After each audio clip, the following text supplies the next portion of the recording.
আমাদের বাড়ির সামনে দিয়ে মিছিল নিয়ে গেছে। প্রথমবার ওনাদের ইচ্ছা মতনই মিছিল নিয়ে গেছে।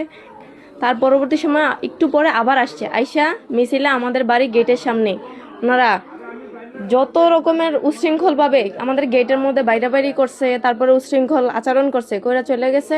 পরে আবার 5 মিনিট পর আবার আসছে, আইসা আমাদের বাহিরে ক্যামেরা ছিল, ক্যামেরাগুলা মধ্যে ইট দিয়ে ঢিল মারছে। আমি আমার শাশুড়ি বাইর হয়ে গেছি, যাওয়ার পরে ওনারা আমাদেরকে হুমকি দিছে যে 3 দিনের মধ্যে যদি আমরা এই বাহিরের ক্যামেরাগুলো না খুলি তাহলে আমাদের হত্যার হুমকি দিছে। আমাদের বাচ্চা কাচ্চা আছে, বলতেছে যে কোনো কিছু একটা করে ফেলবে এরকম। আমাদের স্বর্ণ অলংকার ছিল, টাকা পয়সা ছিল, আমরা জমি কিনবো, টাকা আইনা রাখছি, বায়না দিব জমির, ওই জমির টাকা সরকার সবকিছু নিয়ে গেছে। আমরা খুব আতঙ্কের ভিতরে আছি ভাই। এনসিপির যে ছেলেরা ধরুন, আমরা খুব আতঙ্কের ভিতরে আছি। দুনিয়া জুড়ে মানুষ নির্বাচন করে, কিন্তু এইভাবে একটা লোক এই পাশ করার পরে তার নেতাকর্মীরা এই অবস্থা করবো, উনিকে এগুলি চোখে দেখে না।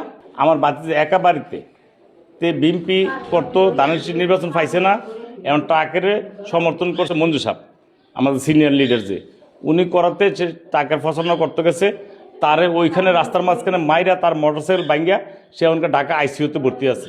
খালি বাইরে থাকাতে তারা কি করছে, মিছিল লিয়া সিসি ক্যামেরা ভাঙছে, গেট ইডাইছে, বাড়িতে মহিলারা আসলে 2জন তারা অশ্লীল ভাষা ব্যবহার করছে, কইরা ঘরে লুটপাট করে স্বর্ণগণের টাকা পয়সা প্রায় 20-25 লাখ টাকার তারা এগুলি লুটপাট করে তারা নিয়ে গেছে।